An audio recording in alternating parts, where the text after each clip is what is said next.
உங்கள் அனைவருக்கும் என்னுடைய வாழ்த்துக்களை தெரிவித்துக் கொள்கிறேன். கடந்த ஒரு ஆண்டுகளுக்கு முன்பு நம்ம இந்த திருச்சபையை ஓப்பன் பண்ணோம். இப்போ உங்களை எல்லாம் பார்க்கறதுல நாங்கள் ரொம்ப சந்தோஷப்படுறோம். அன்னைக்கு இத்தனை பேரை பார்க்க முடியாத ஒரு சூழ்நிலையில் இருந்தது. ஏனென்றால் ஐயா கொஞ்சம் உடல்நிலை சரியில்லாமல் இருந்ததுனாலையும் அந்த சூழ்நிலையில் நாங்கள் நிறைய பேரை அழைக்க வேண்டாம் அப்படின்னு சொன்னதுனாலையும் அவங்க நிறைய பேரை அழைக்கலை. நீங்கள் எல்லாரையும் அழைச்சிருக்காங்க. அதுக்காக நீங்கள் எல்லாம் வந்ததில் நான் மிக சந்தோஷம் அடைகிறேன். நமக்கு இன்னைக்கு இந்த தேவாலயத்துடைய ஒரு ஆண்டுடைய நிறைவு கூட நம்ம கடந்து செல்கிறோம். இந்த நிறைவு நமக்கு எதை கொடுக்கிறது அப்படின்னா நன்றி தெரிவிக்கிறது. கர்த்தருக்கு we want to give thanksgiving to God. கடவுளுக்கு நன்றி சொல்லணும். ஏன்னா கர்த்தர் நமக்கு நிறைய காரியங்களை செய்யும்போது அவருக்கு நம்ம திருப்பி நன்றி சொல்லிக்கிட்டே இருக்கோம். அதுதான் ரொம்ப முக்கியம். இன்னைக்கு சபையார் நம்ம இன்னைக்கு கூடி வந்திருக்கோம். நம்ம கூடி வந்திருக்கும் போது முதல் காரியம் நன்றி சொல்றது. இந்த நன்றி சொல்றது. ரெண்டாவது தேவாலயத்தை சார்ந்த விசுவாசிகள் ஒன்று கூடி அதை கொண்டாடுவோம். இந்த வைபவத்தை என்ன செஞ்சுட்டு இருக்கோம்? நம்ம எல்லாம் ஒன்று சேர்ந்து கொண்டாடிட்டு இருக்கோம். ஒரு வருஷத்தை கடந்து வந்துட்டோமே அப்படின்னு சொல்லி நம்ம என்ன செய்யறோம்? இதை கொண்டாடுறோம். It is a celebration. நம்ம இந்த இடத்துல எல்லாரும் சேர்ந்து நம்ம கொண்டாடக்கூடிய ஒரு நேரமாக இருக்கிறது. அடுத்து பார்த்தீங்கன்னா எதிர்காலத்தில் நம்முடைய சபை எப்படி வளர வேண்டும் என்பதை குறித்து நம்ம சிந்திக்கிற நேரம். இந்த நேரம் என்ன அர்த்தம்? சபை எப்படி வளரப்போகுது அப்படின்றத எதிர்காலத்துல இன்னும் அடுத்தது என்ன செய்யணும் அப்படின்னு சிந்திக்கிற ஒரு நேரம். ஒரு ஆண்டுகள் கடந்துருச்சு. இனி அடுத்து சபையை எந்த நிலைக்கு கொண்டு செல்லலாம், எப்படி சபையை இன்னும் வளர்த்தலாம் என்பதை குறித்து சிந்திக்கிற ஒரு நேரமாக இது இருக்கிறது. சபை வளர்ச்சியை குறித்து சிந்திக்கிற நேரமாக இருக்கிறது. சங்கீதம் 126:3 யாராவது ஒருவர் வாசியுங்கள். கர்த்தர் நமக்கு பெரிய காரியங்களை செய்தார். ஹல்லேலூயா. ஹல்லேலூயா. வசனம் என்ன சொல்கிறது? God is doing a great things for our life. கர்த்தர் நம்முடைய வாழ்க்கையிலே பெரிய காரியத்தை செய்கிறார். அவர் நம்முடைய திருச்சபையிலே பெரிய காரியத்தை செய்தார். நமது போதகருக்கு பெரிய காரியங்களை செய்தார். ஆமென். உங்களுக்கு பெரிய காரியங்களை கர்த்தர் செய்தார். ஆமென். பெரிய காரியங்களை இன்றைக்கு நாம் நினைவு கூறுகிறோம். ஆமென். நாம் நினைத்து பார்க்கிறோம். அப்படி இந்த பெரிய காரியத்தினுடைய ஒரு எல்லாரும் ஒன்று கூடக்கூடிய ஒரு பெரிய வைபவம். கர்த்தர் செய்த பெரிய காரியத்துக்கு நன்றி தெரிவிக்கக்கூடிய ஒரு பெரிய வைபவமாக இருக்கிறது. முதல் காரியம், இந்த தேவாலயத்தினுடைய ஆண்டு நிறைவுகள்ல நம்ம செய்ய வேண்டியது முதல்ல துதித்தலும் நன்றி செலுத்துதல். ஹல்லேலூயா. ஹல்லேலூயா. முதல்ல துதிக்கணும், அப்புறம் நன்றி செலுத்தணும். இது முதல் ஒரு முக்கியமான காரியம். நம்முடைய வாழ்க்கையில எது நடந்தாலும் நம்ம துதிக்கணும், நன்றி செலுத்தணும். அதே போல எல்லா காரியத்துக்கும் கடவுளுக்கு நம்ம நன்றி செலுத்தணும். ஆமென். The thanksgiving is always good for to God. நம்ம கர்த்தருக்கு நன்றி சொல்லணும். நமக்கு ஒரு உதவி செஞ்சாங்கன்னா அவங்க என்ன சொல்லுவோம்? நம்ம நன்றி சொல்லுவோம்.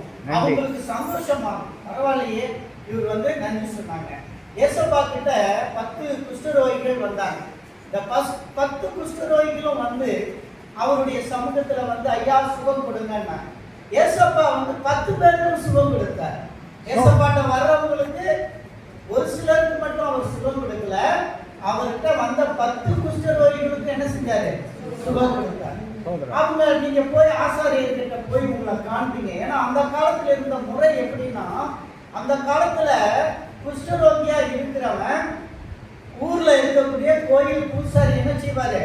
அவங்கள ஊரை விட்டு ஒதுக்கி வச்சுருவாரு. அவரு தான் பார்ப்பார், அவரு தான் செக் பண்ணுவார். இவனுக்கு குஷ்டரோகமா இல்லையான்னு அவரு தான் செக் பண்ணுவார். இவனுக்கு அந்த ரோகம் இருந்தா மக்களுக்கெல்லாம் தொட்டிடும், இது ஆகாது, அவனை ஊரை விட்டு ஒதுக்கி வைக்கணும்னு சொல்லி அவனை ஊரை விட்டு ஒதுக்கி வைப்பாங்க. அவனுக்கு சப்போஸ் அந்த வியாதி நல்லா இருந்துச்சுன்னு வச்சுக்கோங்க, அவன் ட்ரீட்மெண்ட் எடுக்கிறான் அல்லது தானாவே சில வியாதிகள் நல்லாயிடும். நல்லானா மறுபடியும் அவன் இங்க வரணும், கோயில் பூசாரி ஆசாரியன் இடத்துல தன்னை காண்பிக்க வேண்டும். ஆசாரியன் முழுவதுமா பார்த்துட்டு ஓகே இவருக்கு நல்லாயிடுச்சு, இவர் இனி மக்களோட மக்களா அவர் என்ன செய்யலாம், முழங்கலாம்னு சொல்லி அவர் உத்தரவு கொடுக்கணும். அதனாலதான் இயேசு கிறிஸ்து என்ன செஞ்சாரு? அந்த 10 குஷ்டரோகிகளையும் கூப்பிட்டு உடனடியா அவர்களுக்கு சுகம் கொடுத்துட்டு, நீங்க போய் ஆசாரியன் காமிங்க உங்களை. 10 பேரும் போயிட்டாங்க. காமிச்சாங்க 10 பேருமே. காமிச்சிட்டு ஒரே ஒரு ஆள் மட்டும் திரும்பி வந்து ஏசப்பாவுக்கு நன்றி சொன்னாங்க. ஹalleluya. 10 பேரும் சுகம் வாங்குனாங்க.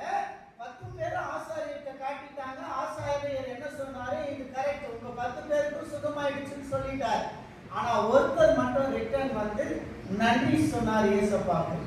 அருமையான தேவனுடைய பிள்ளைகளே, அந்த நன்றி சொன்ன அந்த ஒருவர்ல நீங்களும் இருக்கிறீங்க. ஹalleluya. அந்த நன்றி சொல்லுகிற பிள்ளைகள்ல நீங்களும் இருக்கீங்க. ஏசப்பாவுக்கு நீங்க இன்னைக்கு நன்றி சொல்ல நீங்க எல்லாரும் ஆமென். கர்த்தர் உங்களை ஆசீர்வதிப்பார். சங்கீதம் 107 1வது வசனத்தை வாசிங்க. கர்த்தரை துதியுங்கள், அவர் நல்லவர், அவர் கிருபை என்றும் உள்ளது. அவருடைய கிருபை என்றைக்கும் இருக்கிறது. ஆகவே விசுவாசிகளாகிய நாம், திருச்சபையாகிய நாம் இந்த நாளிலே கர்த்தரை துதிக்க வேண்டும். We need to worship God because Jesus is here. Jesus is giving you good things. ஆண்டவர் உங்களுக்கு நல்லதை செய்ததினாலே நீங்கள் அவரை துதிக்க வேண்டும் என்பது முக்கியமாக இருக்கிறது. சங்கீதம் 9ஆம் அதிகாரம் 1வது வசனத்தை வாசியுங்கள்.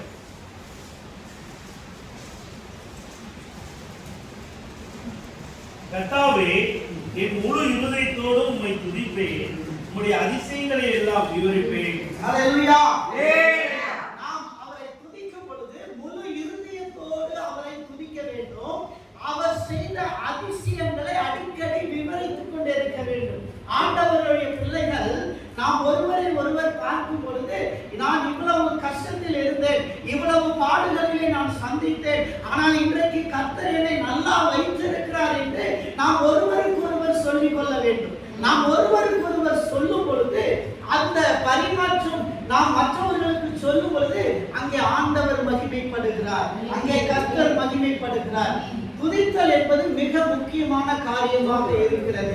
எரிகோ கோட்டை இஸ்ரவேல் ஜனங்களுக்கு இடைஞ்சலாக இருந்த ஒரு பெரிய கோட்டை.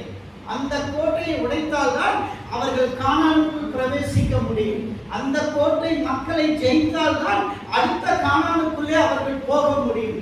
அப்படிப்பட்ட நிலையிலே கர்த்தர் யோசுவாவை நோக்கி சொன்னார், நீ என்ன செய், இந்த எரிகோ கோட்டையை சுத்தி வா என்று சொன்னார்.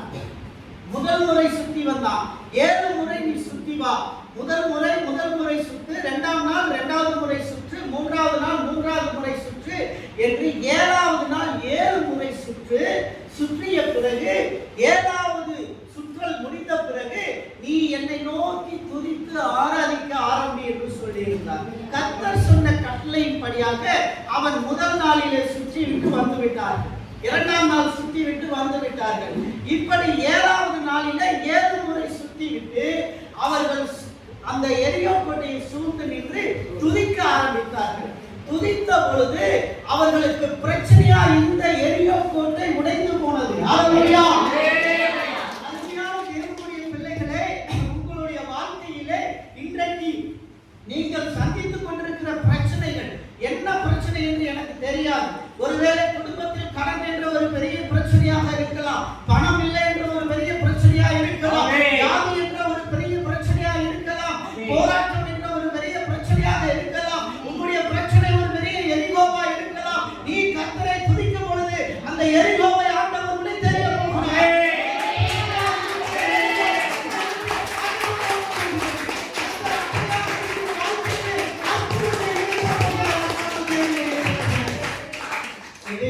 புத்தகம் 5ஆம் அதிகாரம் 19-20 வசனங்களை வாசிக்கிறோம். சங்கீதங்களினாலும் கீர்த்தனைகளினாலும் ஞான பாட்டுகளினாலும் ஒருவருக்கொருவர் புத்திசாலி கொண்டு உங்கள் இருதயத்தில் கர்த்தரை பாடி கீர்த்தனம் பண்ணி நம்முடைய கர்த்தராகிய இயேசு கிறிஸ்துவின் நாமத்தினாலே எப்பொழுதும் எல்லாவற்றுக்காகவும் பிதாவாகிய தேவனை ஸ்தோத்திரிப்பீர். பிதாவாகிய தேவனுக்கு நம்ம என்ன செய்யணும்? ஸ்தோத்திரித்தல் என்று சொன்னால் இன்றைக்கு இருக்கிற மாடர்ன் பைபிள்ல நீங்க டிரான்ஸ்லேஷன்ல பாத்தீங்கன்னா நன்றி சொல்லுதல் அப்படின்னு சொல்லியிருக்கோம். நன்றி சொல்லுதல், கர்த்தருக்கு நன்றி சொல்லுதல். நம்ம பாடல் பாடுறோம், நம்ம வரதுக்கு முன்னாடி நீங்க பாடல் பாடி துதித்து பாடி எல்லா காரியங்களையும் ஆண்டவருக்கு நன்றி சொன்னீர்கள். அதுல என்னன்னு சொல்லுன்னா, ஒருவரை ஒருவர் கனிவோடு பேசி, நம்ம அது ரொம்ப முக்கியமான காரியம். விசுவாசிகள் நம்ம இங்க வந்துட்டோம், கூடுறோம், ஞாயிற்றுக்கிழமை ஒரு நாள் கூடுறோம், மற்ற நாள் அவரவர் வேலையை பார்க்கிறோம். அந்த ஒரு நாள் நம்ம வந்திருக்க நேரத்துல ஒருவருக்கு ஒருவர் ஒருவருக்கொருவர் கனிவோடு பேசி நம்ம என்ன செய்யணும்? கர்த்தர் செய்த ஒவ்வொரு காரியங்களையும் அவர் ஒருவருக்கொருவர் நாம் சொல்லிக் கொள்ள வேண்டும். ஹல்லேலூயா. ஹல்லேலூயா. அப்படியாக சொல்லிக் கொள்ளும் பொழுது தேவன் பெரிய காரியத்தை செய்கிறார். 1 நாளாகமம் புத்தகம் 16ஆம் அதிகாரம் 34வது வசனத்தை வாசியுங்கள்.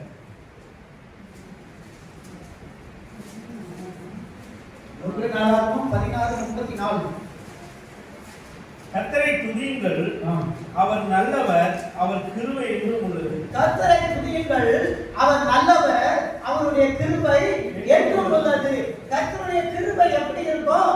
உலகத்தின் முடிவு பரியந்தம் அவருடைய கிருபை இருக்கும். உலகம் அழியிற கடைசி நிமிஷத்திலேயும் ஆண்டவருடைய கிருபை உன்னோட இருக்கும். அப்படிப்பட்ட கிருபை உள்ள ஆண்டவர் நம்மளோடு இருக்கிறார். பேதுருவை பிடிச்சு சிறைச்சாலையில போட்டுட்டாங்க. பேதுரு சிறையில் இருக்கிறார். ஆனால் அங்க என்ன செய்தார்? துதிக்க ஆரம்பித்தார். அவர் துதித்த பொழுது அவருடைய கட்டுகள் அங்கே முறிந்து போனது. ஹல்லேலூயா. சிறையின் கதவு உடைத்து போனது. தேவதூதன் வந்தா, சிறை கதவை திறந்தா, அப்படியே அவர் வெளியே வந்தார். அவர் ஒருவேளை ஓடி போயிடுவார் நினைச்சிட்டு அந்த படை வீரர், அந்த காவலாளி, அந்த தலைவர்கள்லாம் எந்திரிச்சு பார்த்துட்டு அது ஒரு தற்கொலை கூட முயற்சி செஞ்சான். ஆனா கர்த்தர் என்ன சொன்னாரு? ஊழியக்காரன் ஓடி போகல. ஹல்லேலூயா. பிரச்சனை வந்தாலும் ஆண்டவருடைய பிள்ளைகள் நாம் ஓடி போக மாட்டோம். கர்த்தருடைய சமூகத்தில் காத்திருப்போம்.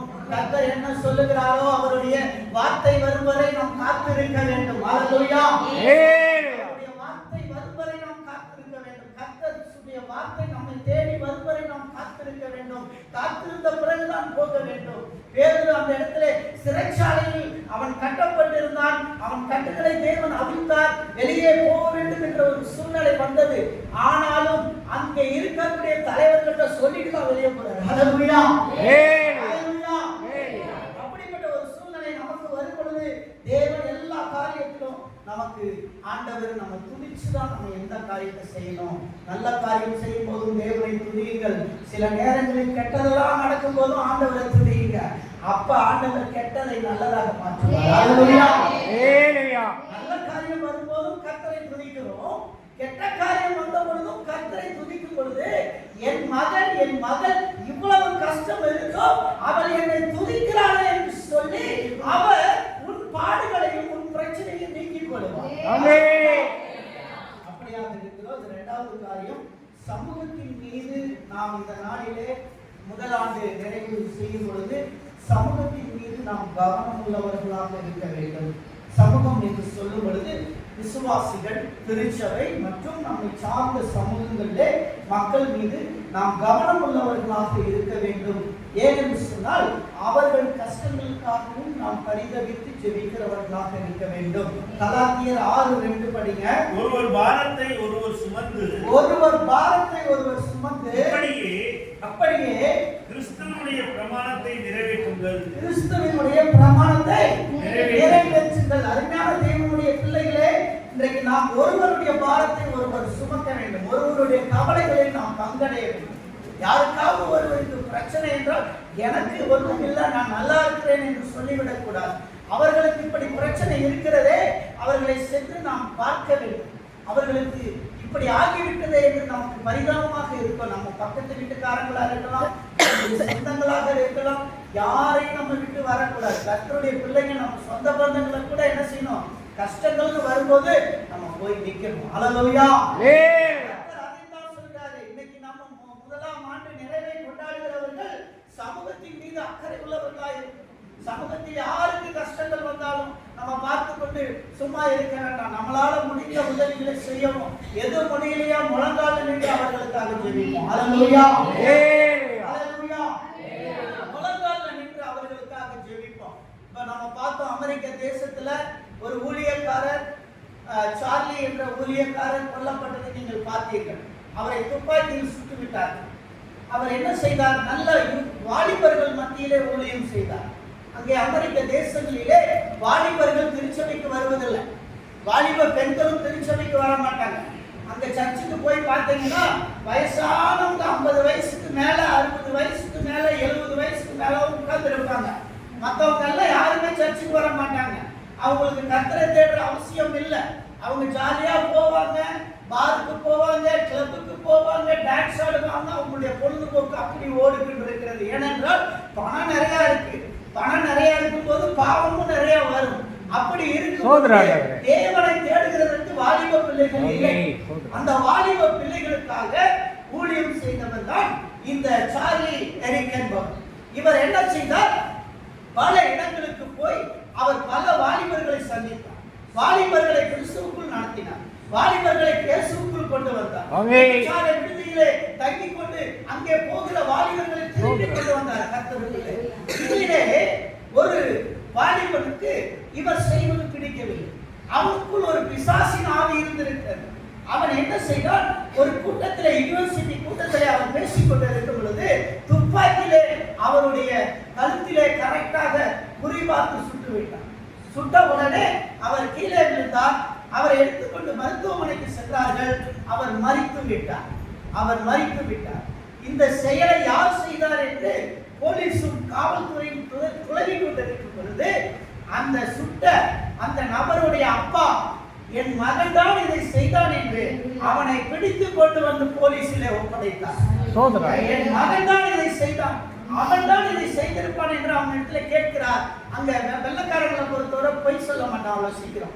அவங்க அப்பா கேட்ட உடனே நான் தான் கொண்டேன்ட்டான். சரி வாடா, இந்த பிள்ளை இங்க இருக்காது, நீ சரி ஜெயிலுக்கு போக வேண்டியவன் அப்படின்னு அவங்க அப்பா கொண்டு போய் ஜெயிலில் விட்டுட்டு வந்துட்டார். இதெல்லாம் முடிஞ்சது. அவருடைய சவ அடக்கம் வருகிறது. அடக்க நாளிலே அவருடைய மனைவி எரிக்கா பேசுகிறார். எரிக்கா பேசுகிற வார்த்தை இன்றைக்கு சமூக வலைதளத்தில் ஆங்கிலத்தில் எல்லா இடத்துலையும் வந்துகிட்டு இருக்கோம். நீங்க பார்த்துருப்பீங்க. அவங்க எரிக்கா பேசும்போது அழுதுகிட்டே பேசினாங்க. அவங்க பேசும்போது ஒரு வார்த்தை சொன்னாங்க, என் கணவரை கொன்ற அந்த மனிதனை நான் மன்னிக்கிறேன் சொன்னாங்க.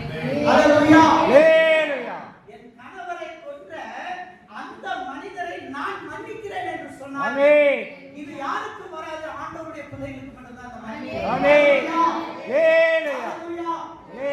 உலகமே இன்னைக்கு பார்த்துச்சு அந்த செய்தி. அன்னைக்கு ஊடகங்கள்ல யூடியூபர் எல்லாம் போடுறான், இந்த யூடியூபர் போடுறான், முஸ்லிம் யூடியூபர் போடுறான், எல்லா யூடியூபரும் போடுறான்.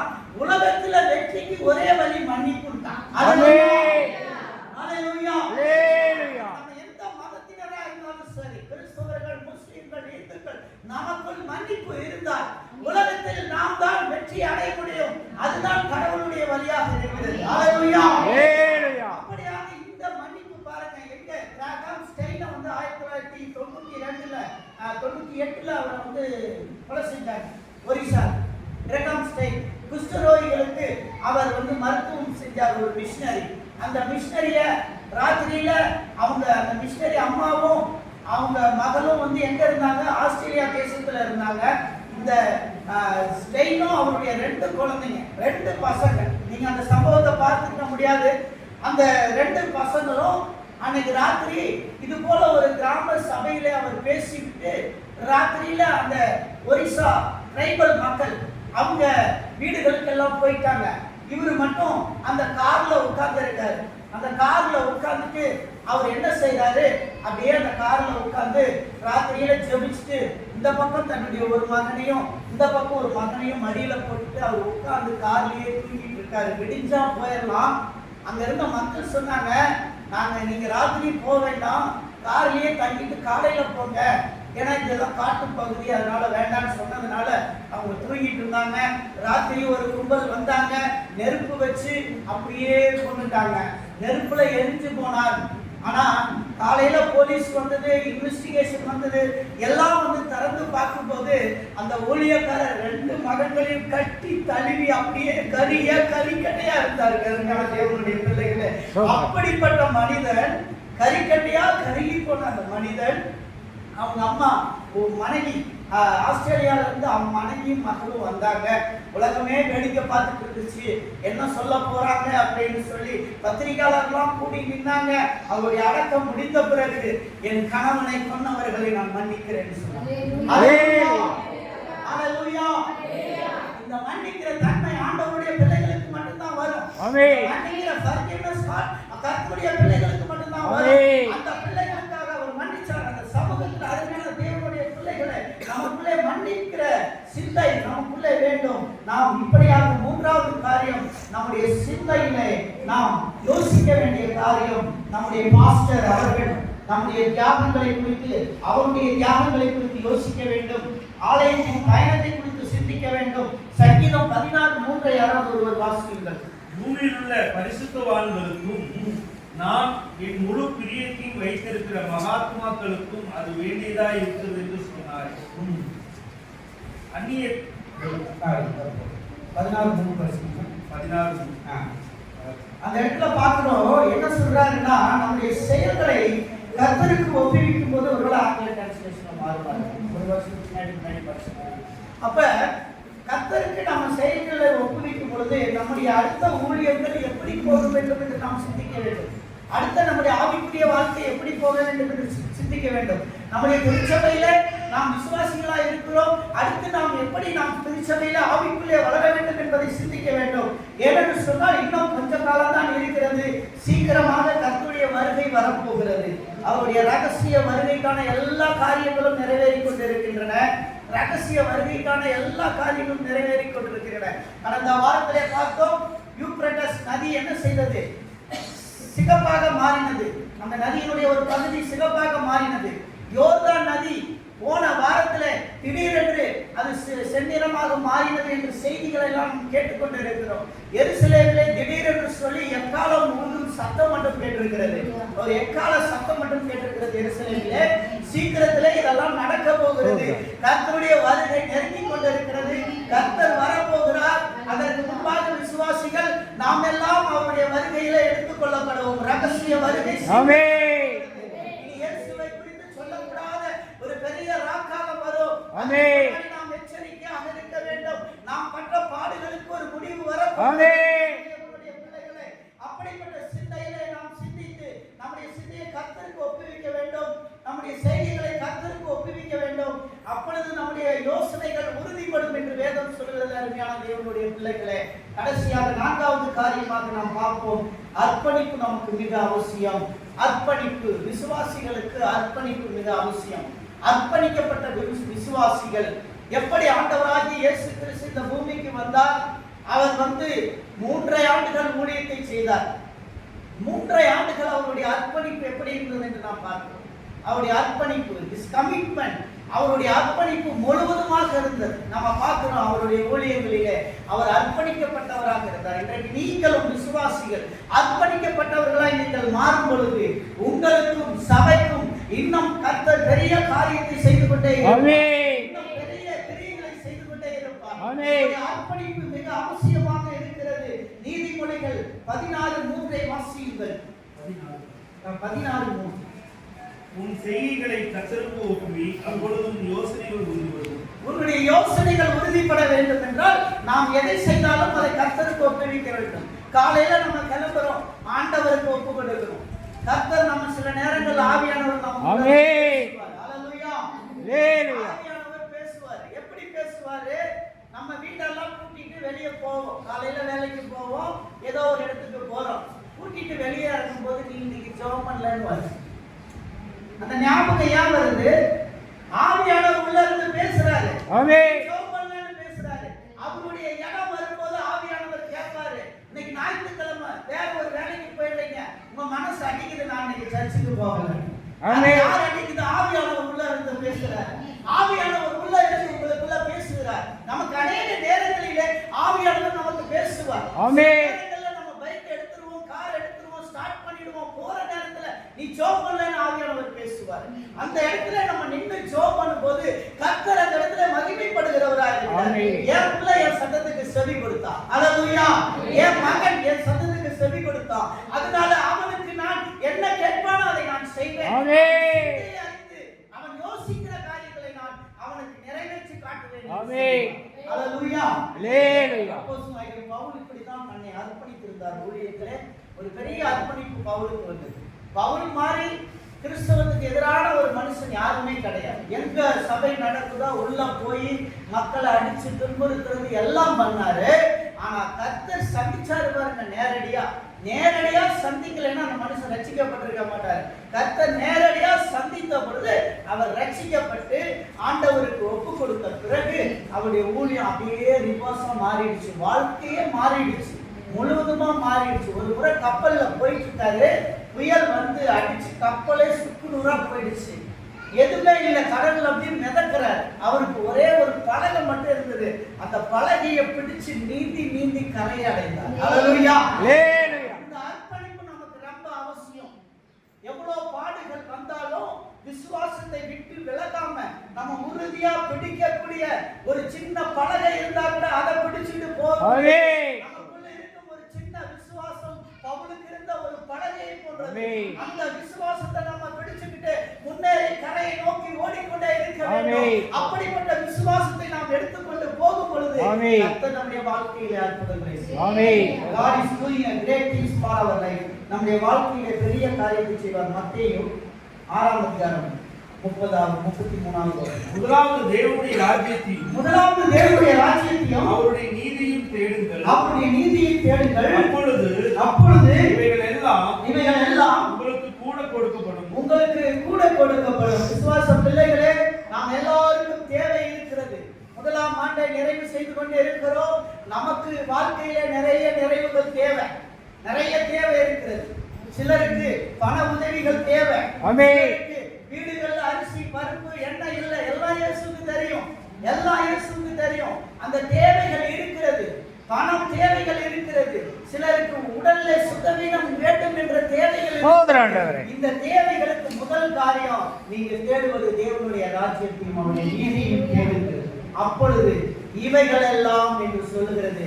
நீங்க கண்ணுல எதை பாக்குறீங்களோ அதெல்லாம் கூட கொடுப்பாங்க. ஹல்லேலூயா. ஆசீர்வாதம் முதலில் நாம் தேடுவது தேவனுடைய ராஜ்யத்தையும் அவருடைய நீதியையும் தேடணும்.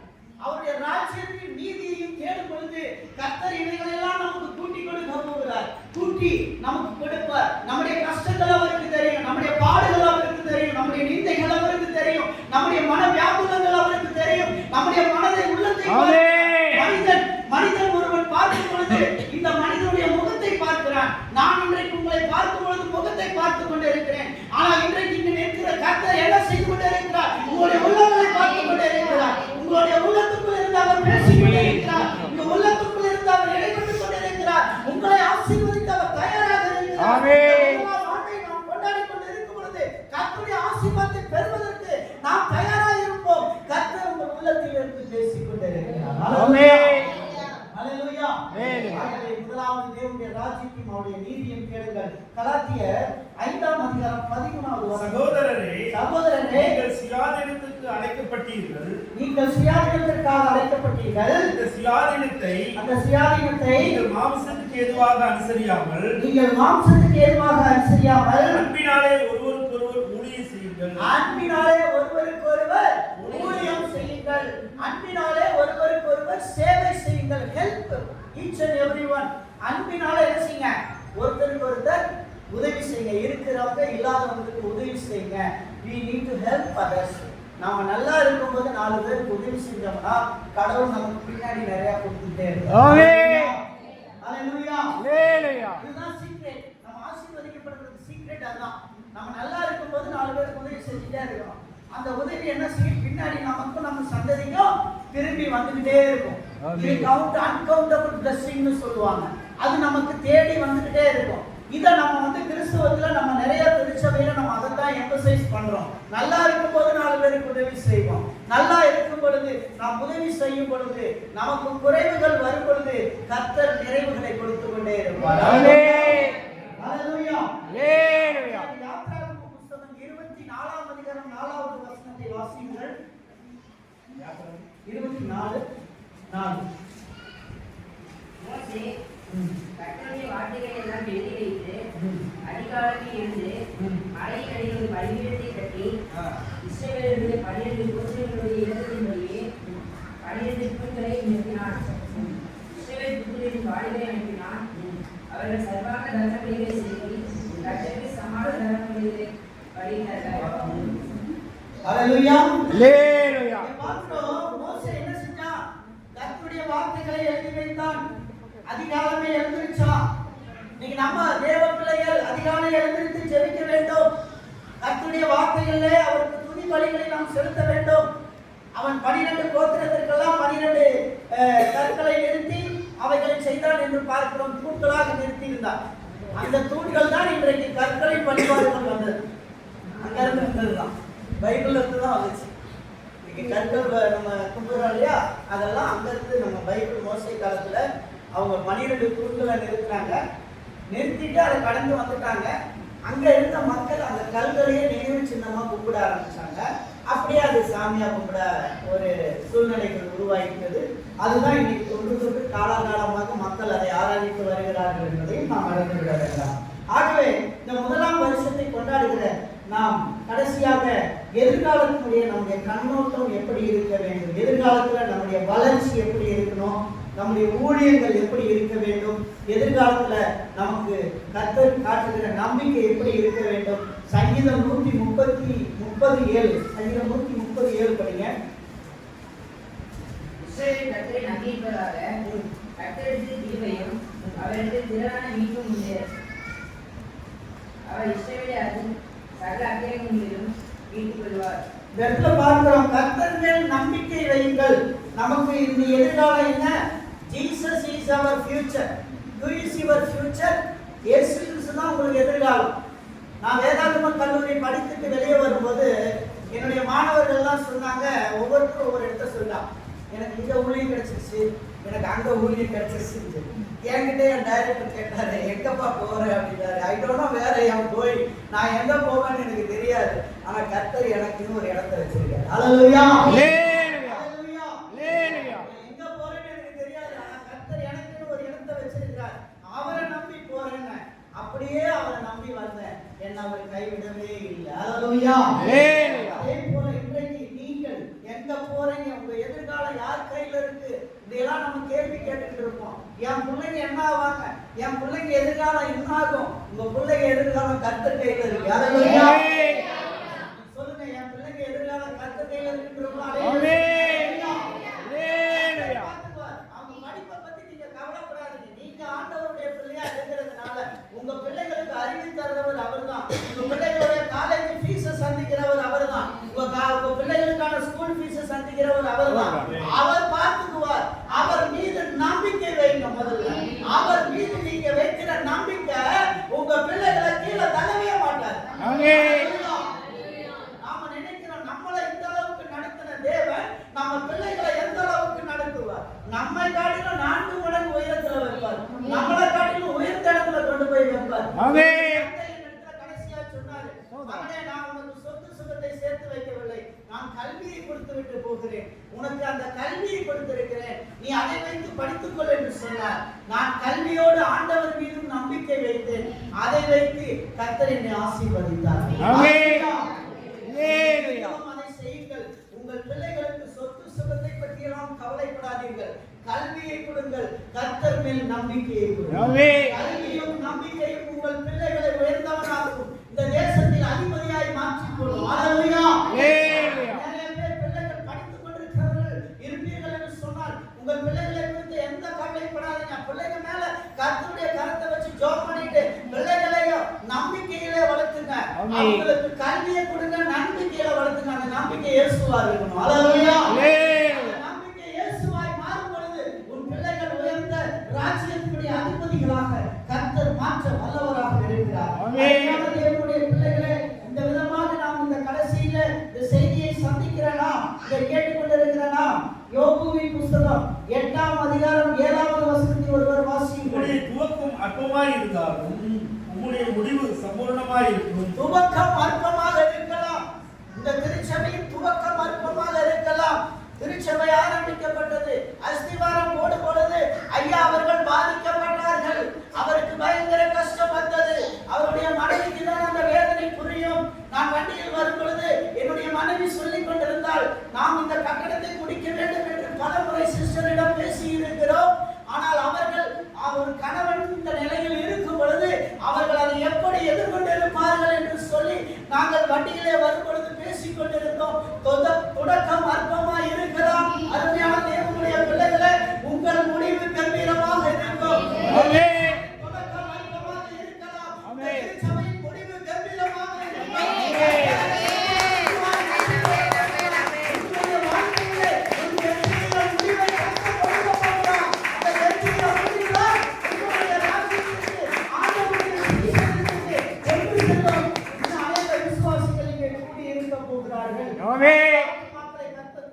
போகிறார். அந்த கம்பீர முடிவுக்காக நாம் காத்திருப்போம். நம்முடைய ஆரம்பம் ரொம்ப சிறிதா இருக்கும், நம்முடைய ஆரம்பம் அற்பமா இருக்கும். ஆனா கர்த்தருடைய பிள்ளைகளுக்கு முடிவு கம்பீரமா இருக்கும். நம்ம தான் கம்பீரமா போவோம். கர்த்தருடைய வருகை வரும்போது நம்ம கம்பீரமா போய் நிற்போம். எல்லாருக்கும் எதிர்காலம் இருக்கோ இல்லையோ தெரியாது. நமக்கு ஃபியூச்சர் நம்ம ஏசப்பா இருக்காங்க, பரலோகம் நமக்காக இருக்குது. ஹல்லேலூயா. ஹல்லேலூயா. எரேமியா தீர்க்கதரிசி புத்தகம் 29வது அதிகாரம் 11வது வசனம். நீங்கள் எதிர்பார்த்திருக்கும் முடிவை உங்களுக்கு கொடுக்கும்படிக்கு நான் உங்கள் பேரில் நினைத்திருக்கிற நினைவுகளை அறிவேன் என்று கர்த்தர் சொல்கிறார். ஹல்லேலூயா. தீமைக்கல்ல சமாதானத்துக்கு ஏதுவான நினைவுகளை. அவைகள் தீமையான நினைவுகள் அல்ல.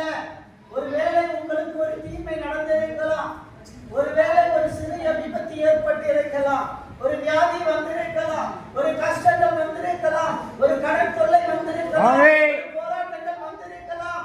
அதெல்லாம் பெரியதல்ல, அதெல்லாம் சின்னதில் கண்டு சொல்றது. ஹல்லேலூயா. நீங்கள் எதிர்பார்த்திருக்கும் முடிவை உங்களுக்கு கொடுக்கும்படிக்கு நான் உங்கள் பேரில் நினைத்திருக்கிற நினைவுகளை நினைச்சிருக்கேன். ஆண்டவர் நம்மள அந்த ஒரு சிந்தையில நினைச்சிருக்கார். ஹல்லேலூயா. இயேசுவுடைய சிந்தைக்குள்ள நீங்க இருக்கீங்க. தேவனுடைய பிள்ளைகளே, இயேசுவுடைய சிந்தைக்குள்ள நீங்க இருக்கீங்க. அவர் நினைக்கும் போது நீங்க உங்க பேரை அவர் நினைக்கிறாரு. ஹல்லேலூயா. நினைவுகளை அறிவேன் என்று கர்த்தர் சொல்கிறார். நினைவுகளை அறிவேன் என்று கர்த்தர் சொல்கிறார். அது தீமைக்கல்ல, அது தீமையானது அல்ல. உங்களுக்கு நடந்திருப்பது தீமைக்காக அல்ல, சமாதானத்திற்கு ஏதுவானது. அது நன்மையானது. ஹல்லேலூயா. அன்பான தேவனுடைய பிள்ளைகளே, இன்றைக்கு நீங்கள் சந்தித்துக் கொண்டிருக்கிற போராட்டங்கள் தீமையானது அல்ல, அது சமாதானத்தை கர்த்தர் கொண்டு வருவார். ஆமென். ஆமென். சபை பிள்ளைகளே, உங்கள் குடும்பம் சமாதானத்துக்குள்ளே கடந்து செல்லும். உங்களுடைய பாதை சமாதானத்தின் பாதையா இருக்கும். நீங்கள் வேலை செய்கிற இடத்திலே உங்களுக்கு சமாதானத்தின் தேவன் இருப்பார். நீங்கள் எங்கே போனாலும் சமாதானத்தின் தேவன் இருப்பார். இந்த முதலாம் ஆண்டை நிறைவு செய்ய போகிறீர்கள், நிறைவு செய்து விட்டீர்கள். சமாதானத்தின் ஆண்டாக இருக்கும். ஹல்லேலூயா. வரும் காலங்கள் சமாதானத்தின் காலங்களாக இருக்கும். ஐயா, உங்க ஊழியமும் சமாதானத்தின் ஊழியங்களாக இருக்கும். Have a peace. ஆசீர்வாதம் உங்களை நிறைவாய் நடத்தி இந்த ஊழியம் சமாதானத்தின் ஊழியமாக இருக்கும். அடி இல்லை, உபத்திரவம் இல்லை, துன்பம் இல்லை, பாடுகள் இல்லை, நிந்தை இல்லை, உபத்திரவங்கள் இல்லை.